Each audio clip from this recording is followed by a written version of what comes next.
Boa noite, sejam bem-vindos à sessão de apresentação, à penúltima sessão de apresentação do meu novo romance A Flâmula do Peregrino.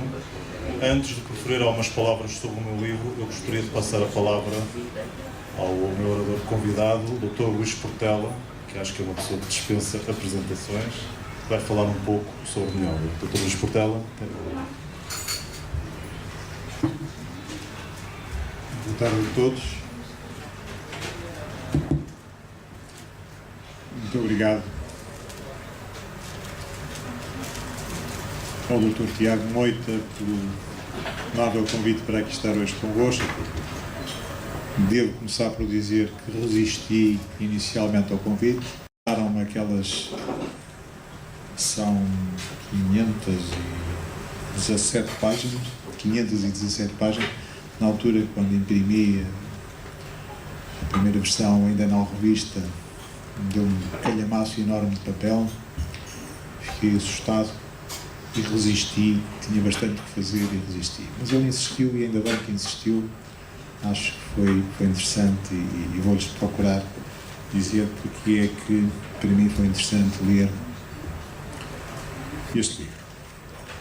Ele está bem escrito, em português correto, cuidado, por vezes um pouquinho rebuscado, mas que se lê muito bem. É um romance que procura manter alguns enigmas, eu diria até um certo suspense, aqui ou ali com laivos de romance policial. Não é de forma nenhuma um romance policial, mas mantém um certo suspense,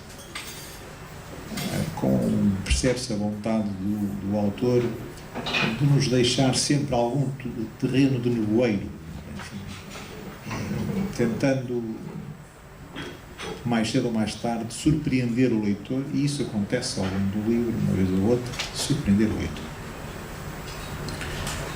O facto da narrativa ser feita de uma forma intercalar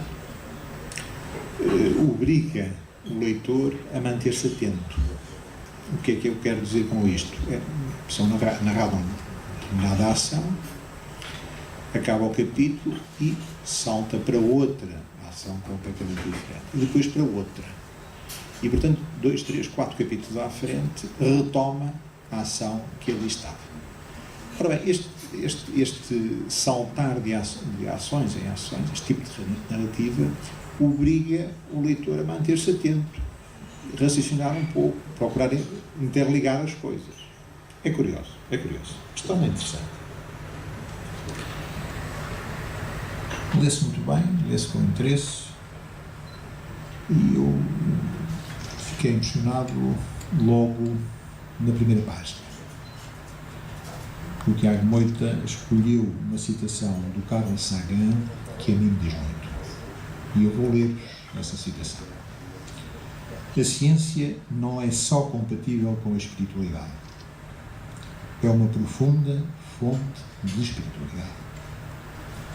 Uma frase que me toca, é uma frase que eu acho de uma oportunidade, hoje, neste século XXI, neste início do século XXI, de uma oportunidade fantástica. Eu vou ler. A ciência não é só compatível com a espiritualidade. É uma profunda fonte de espiritualidade. É, pode ser, deve ser, digo eu, oxalá seja mesmo. Oxalá, neste século XXI, se concretize o desenvolvimento científico que esclareça de uma forma determinante a espiritualidade. E este é um livro que aborda o desenvolvimento científico e a espiritualidade. Ao ler os primeiros capítulos, percebi rapidamente porque é que o autor insistiu comigo para ser eu a apresentar. Ele conhece os meus livros, sabe do meu interesse pelo desenvolvimento científico na área da espiritualidade e, portanto, ele sabia que eu ia gostar do livro, antes de eu ler, e quis que fosse eu a apresentar.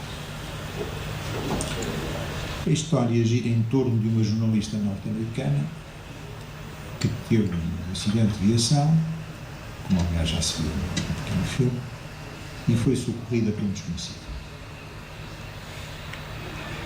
O diálogo entre os dois é extremamente rico, muito interessante. Mostra-nos um professor de física quântica dotado de uma cultura científica invulgar, mas também de uma grande sabedoria espiritual. E mostra-nos uma jornalista curiosa e cada vez mais atraída pelos conhecimentos e pela sabedoria. Em paralelo, corre uma história de desenvolvimento científico eivado de um radical ceticismo ateu, que é impressionante. O que o autor vai buscar de uma corrente radical. E em paralelo, uma divulgação religiosa, uma corrente de divulgação religiosa intensa e fanática. E ele põe essas duas correntes em paralelo, praticamente em competição, mas ao mesmo tempo deixa um caminho do meio, onde há quem se distancie dessas duas correntes, uma tentativa de conciliação entre a ciência e a espiritualidade. Não vou contar a história do livro, nem sequer quero deixar aqui pistas sobre quem pontificou, ou como de alguma forma a história se desenvolve e se termina.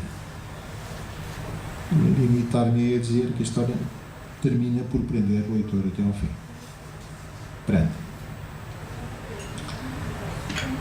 O que eu gostaria de vos trazer aqui são alguns apontamentos, algumas ideias, alguns trechos que, assim como pérolas, são deixadas ao longo do livro, que a mim me tocaram, sensibilizaram, e por isso gostarei de aqui vos ler alguns desses trechos. São 4 ou 5, não vou demorar muito. O primeiro é página 24, a meio da página 24, mais ou menos, uma frase simples, pequena, dita por um dos figurantes, um dos personagens. Eu não acredito em Deus, eu vivo todos os dias. Esta frase chocou-me, tocou-me. Eu não acredito em Deus, eu vivo todos os dias. Eu, de facto, acho que é uma forma bonita de estarmos na vida. Mais do que acreditar, mais do que uma posição de fé, é vivenciar. É estar como? É sentir-se como? É sentir-se. O quê? Uma partícula da energia universal, da inteligência universal, de Deus. Sentir-se profundamente uma partícula de Deus. Eu acho que isto é muito bonito. E acho que é algo que devemos ponderar. Vivenciarmos todo o potencial que temos em nós. Nós somos uma pequena partícula de um todo universal. Mas nessa pequena partícula está retratado esse todo. Temos um potencial enorme. Cabe-nos concentrarmos nele, focarmos e vermos como desenvolvermos toda a potencialidade que temos em nós. A segunda frase que eu queria ler-vos é da página 47, na metade superior, e diz assim: a ligação com Deus é uma experiência que se inicia quando nos tornamos mais centrados na nossa evolução e acalmamos a mente até diminuirmos os nossos estados de desassossego e insatisfação. A ligação com Deus é uma experiência. Não queremos que assim seja. quando nos sentimos a tal partícula do todo universal, da energia universal, e vibramos como tal. E para mim, eu admito realmente que se inicia quando nos tornamos mais centrados na nossa evolução. Quando procuramos relaxar, meditar, afastar-nos um bocadinho do bulício do mundo e focarmos, centrarmos em nós próprios. Onde estou, onde venho, para onde vou, como linha de tendência, e por onde é que me importa ir, por onde é que é mais importante ir, por onde é que é mais útil para mim e para os outros ir. Quando nos focamos nisso, de facto, essa experiência é forte. E conseguimos diminuir os tais estados de desassossego e insatisfação à volta. Vamos progressivamente aprendendo a estar bem connosco, com os outros, com o universo. Gostei muito desta frase. Terceira frase, na página 66, na metade superior. Todos os nossos pensamentos, tal como as emoções, são energia pura. E um pensamento atrai um desejo, de forma consciente ou inconsciente, seja qual for a sua natureza, em função da atenção que lhe damos.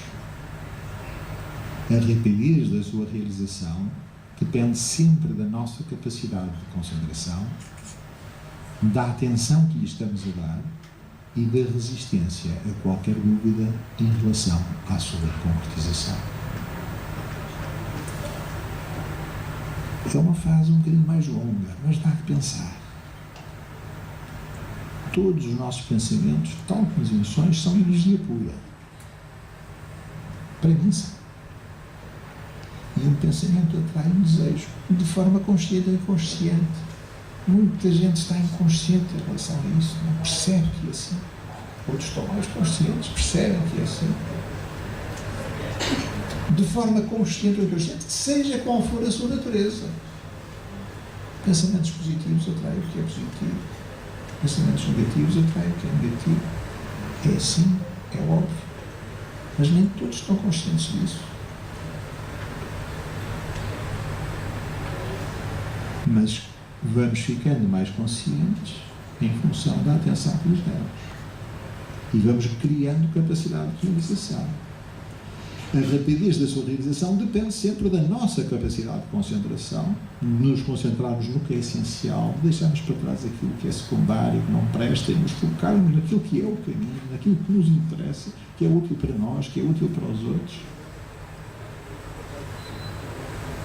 Da atenção que estamos a dar e da resistência a qualquer dúvida em relação à sua concretização.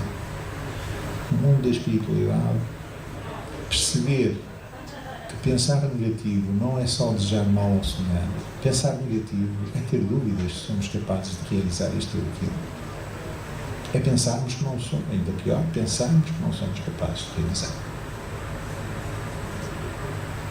E, portanto, também da resistência a qualquer dúvida em relação à sua concretização. Não alimentamos dúvidas. Mas também não nos preocupamos em ser pessoas de certezas. Preocupamos em colocar o nosso foco, a nossa atenção, a nossa energia na concretização das coisas bonitas que temos para fazer. A quarta frase, Platão, na página 124, mais ou menos a meio da página. Platão afirmava que todas as qualidades humanas brotavam de uma qualidade universal. O amor é considerado um valor platónico porque é inseparável da criação e não algo que os seres humanos inventaram para descrever as suas emoções.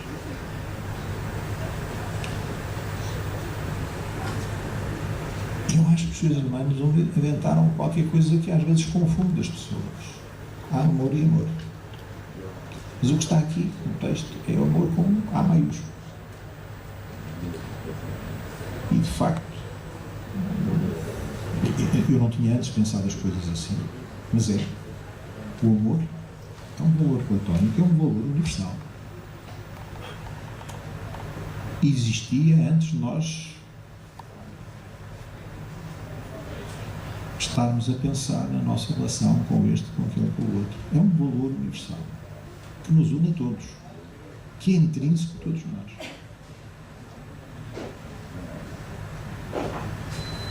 Inseparável da criação. E não algo que os seres humanos inventaram para descrever as suas emoções. Está bem para lá disso. Na minha opinião, nós estamos a fazer uma trajetória evolutiva de sentido positivo, e à medida que nos vamos conhecendo e vamos desenvolvendo e fazendo um trajeto de autoaperfeiçoamento, vamos assumindo como nosso a harmonia, a paz, de uma forma cada vez mais permanente, a sabedoria. Mas no último degrau dessa trajetória evolutiva, eu penso que está o amor.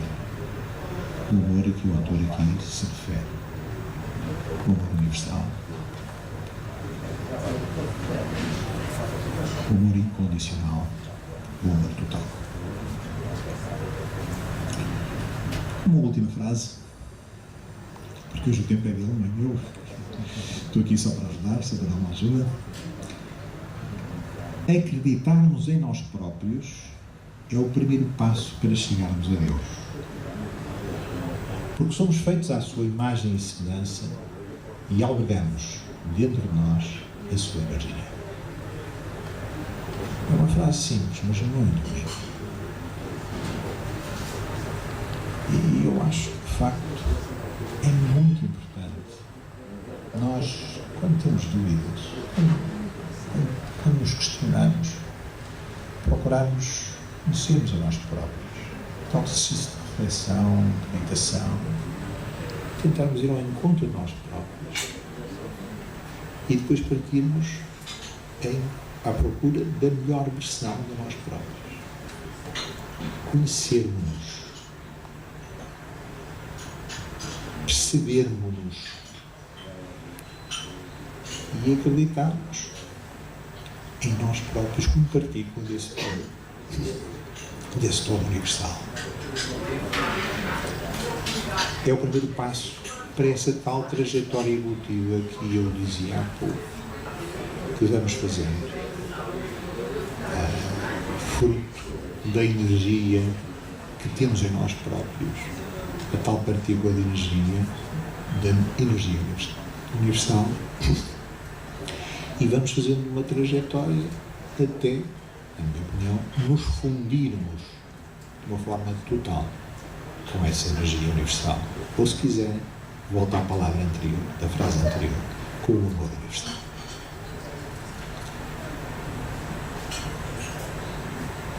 A Fórmula do Peregrino é um livro com uma história interessante, mas também com algumas mensagens, com algumas ideias, com algumas mensagens que ficam para o meio da história e que falam no fundo, querem entrar no fundo. Há uma mensagem que nos traz através de ideias, de pequenas mensagens que entram no fundo e que ficarão muito para a história. Espero que gostem. Quando lerem o livro, parabéns ao autor.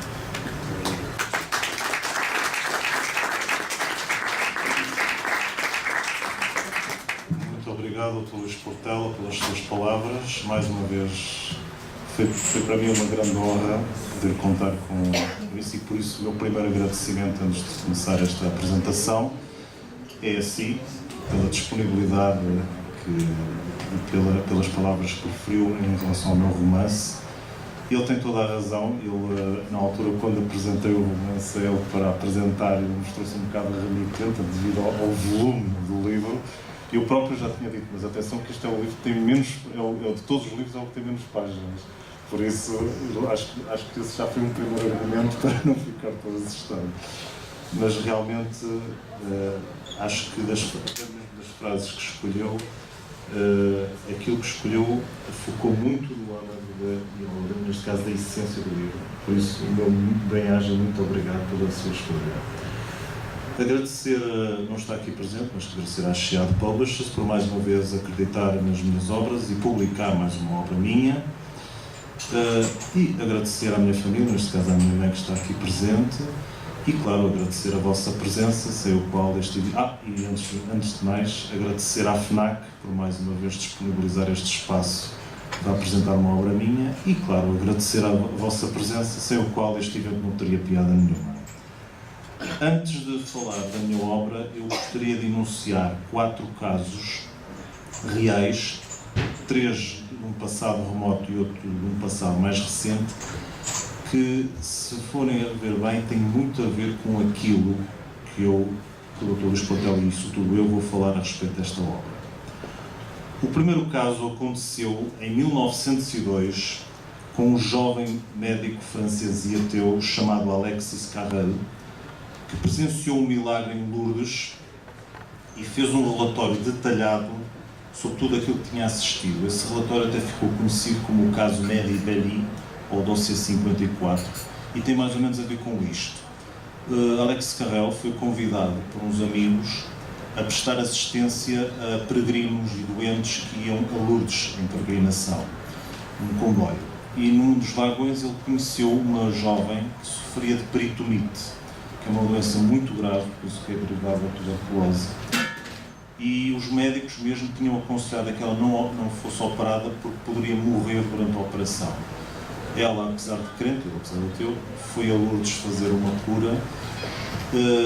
O médico prestou-lhe assistência médica durante a viagem. Um grupo de peregrinos acolheu, colocou numa maca para levar até à fonte, porque ela já estava num estado muito debilitado. E o que é certo é que o médico presenciou uma coisa extraordinária. Quando os peregrinos pegaram no vaso e banharam-na com a água de Lourdes, a peritonite tinha desaparecido.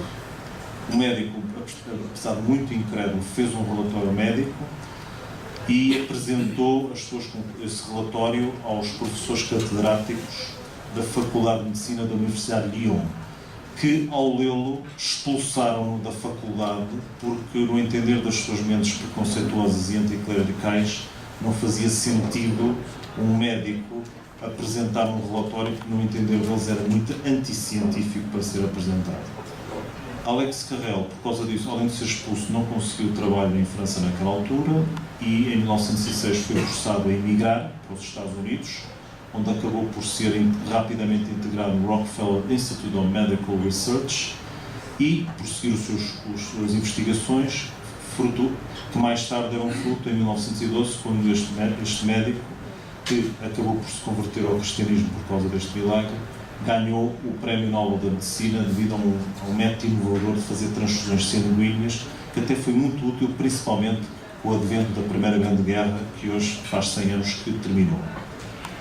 O segundo caso prende-se a um ano 1937 e a um padre jesuíta e paleontólogo, que eu creio que o Dr. Luís Portela conhece, Pierre Teilhard de Chardin, que em 1937 viu censurado pelo Vaticano o seu livro Le Phénomène Spirituel, ou Fenómeno Espiritual em francês, por admitir que o homem descende do macaco. Ele certamente deve ter sido o primeiro padre católico a defender uma tese que a própria Igreja, até essa altura, entendia como herética. O terceiro caso é muito conhecido de vós, aconteceu em 1925, quando um professor norte-americano de biologia chamado John Scopes foi condenado pelo Tribunal do Estado do Tennessee por ensinar aos estudantes do ensino secundário a teoria das leis da evolução e da seleção das espécies de Charles Darwin. Um julgamento que até ficou conhecido como o julgamento do macaco, porque chegou-se à conclusão que o que estava em julgamento não era o fato de um professor de biologia ensinar a teoria da evolução e seleção das espécies de Charles Darwin, mas a própria teoria da evolução e seleção das espécies em si. E o quarto caso, para finalizar, foi mais recente, aconteceu em 2015, quando um professor doutorado em geociências e que publicou inúmeros artigos em inúmeras revistas académicas e científicas, chamado Gunther Betzschly, foi demitido do cargo de curador do Museu Estatal de História Natural de Stuttgart por vir a público defender a teoria do design inteligente. Para quem não sabe, a teoria do design inteligente é uma teoria oposta à teoria da evolução das espécies, que acredita que toda a criação derivou de uma causa inteligente e não apenas de um processo não guiado e aleatório de evolução, como é o caso da teoria da evolução e seleção das espécies. Eu falei destes 4 casos dísparos, mas muito polémicos, pelo simples fato de todos eles têm a ver com este livro. Realmente o livro, como o Dr. Luís Portela mencionou, fala de uma jornalista muito ambiciosa que já entrevistou cientistas, presidentes, diplomatas, mas gostava um dia de entrevistar alguém fora do comum. E acaso, ou destino, sofre um acidente de viação em plena terra de ninguém e é socorrida por um homem que a resgata de um fim trágico. Durante a viagem que faz com esse homem, descobre que esse homem, chamado Gabriel Surch, é um professor de física quântica dotado de uma cultura científica e de uma sabedoria espiritual fora do comum, que a leva numa viagem, numa aventura, em busca de uma mensagem que procura trazer esperança para um mundo que neste livro está dividido pelo medo, pelo ódio, pelo fanatismo e pelo preconceito de 2 perigosos demagogos que representam os campos extremos do fundamentalismo, que é o conceito científico, e o fundamentalismo religioso, e ao mesmo tempo em busca de uma fórmula que, segundo o autor, segundo o Gabriel Surch, procura comprovar matematicamente a existência de Deus. Este livro nasceu de um conjunto de investigações científicas que eu fiz de conta própria a partir de 2007 a respeito dos fenómenos ligados ao mundo parapsíquico e paranormal.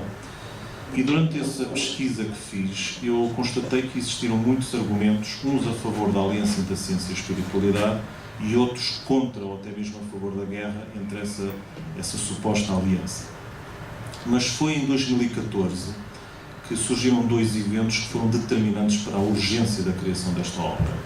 O primeiro foi o nascimento do Estado Islâmico, que revelou, nessa altura, o lado mais extremo, bárbaro e até mesmo cruel do fundamentalismo religioso. E o segundo foi a conclusão da leitura de um livro que me emprestaram, chamado A Desilusão de Deus, do Dr. Richard Dawkins, que revelou um tipo de fundamentalismo que eu até àquela altura julgava impossível, ou até mesmo absurdo de existir, dado o respeito que eu tenho pela comunidade científica, que é o próprio fundamentalismo científico, que, tal como o fundamentalismo religioso se baseia-se na religião para difundir os seus dogmas e preconceitos, este fundamentalismo científico serve-se da ciência para os mesmos fins, esquecendo-se ambos que a ciência sem religião fica coxa e a religião sem a ciência fica cega, como uma vez disse Albert Einstein.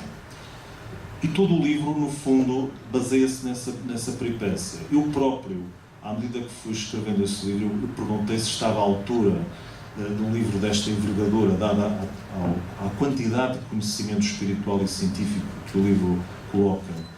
Mas, à medida que eu fui escrevendo o livro, conhecendo as personagens, as histórias por trás da história e também os seus mistérios, segredos e revelações, eu próprio percebi que este livro não era como todos os outros. E quando digo que não é como todos os outros, não é apenas um livro de suspense e ação, não é apenas um livro que acarreta mensagens importantes para a humanidade, mas, sobretudo, é um livro que, utilizando os ingredientes de um thriller, que junta o drama, o suspense e a ação, procura, ao mesmo tempo, revelar o papel fundamental da liberdade de expressão, pensamento e opinião e do próprio debate crítico que é importante existir nestas matérias. E, nesse aspecto, as 2 personagens deste livro procuram mostrar os argumentos a favor e contra destes 2 campos. A própria Catherine Delgado, durante esta história, ela vai revelar uma evolução surpreendente, uma vez que ela é aqui vista quase como uma espécie de advogada do diabo, e depois começa a mudar muitos pontos de vista através deste debate riquíssimo e sério que é feito ao longo da história. Mas também porque este livro, além de revelar personagens muito humanas, porque vou encontrar neles traços muito psicanalíticos e muitos dramas existenciais que revelam a humanidade e, ao mesmo tempo, o imprevisto que estas personagens vão revelar ao longo da história, revelam também uma mensagem muito importante que vou encontrar no fim do livro, que por vezes o sacrifício feito em prol das pessoas que mais amamos pode ser o maior legado que essas pessoas nos deixam a nós próprios. E num mundo em que parece ruir a olhos vistos, dada a quantidade de acontecimentos trágicos que nós encontramos nos telejornais todos os dias, em que parece que encontramos mais muros e abismos do que janelas abertas e pontes, é urgente aparecerem livros, no meu entender, como este, para revelar que, por vezes, se queremos lutar por algo, se queremos acreditar em algo, tem que existir algo que nos transcende e que muitas vezes nós não conseguimos perceber ou explicar, mas esse algo às vezes é suficiente para compreender a necessidade de entender os nossos gritos e perceber a urgência dos dois maiores poderes que nos separam dos tantos seres vivos, a imaginação e o livre-arbítrio. E realmente é isto que o livro enquadra. Realmente vou encontrar aqui muitos temas, alguns deles já apareceram ali no book trailer. Quem criou o universo? Haverá um sentido para a vida? A mente estará-se no cérebro? Será que Charles Darwin estava ou não estava errado? Esses temas fazem parte do âmago do livro, mas o livro essencialmente procura abrir esse debate, abrir essa reflexão importante para a nossa vida, que é perceber qual o sentido da ciência e qual o âmago da espiritualidade. E tudo isso eu não podia resumir num capítulo, num parágrafo, numa linha ou nem mesmo num verso, mas num romance. Não só porque um romance é uma janela pela qual nos evadimos, ou, através da ficção, revela a verdade por trás da mentira, mas também porque os romances podem servir como um machado para destruir o mar gelado em nós. Muito obrigado pela vossa presença.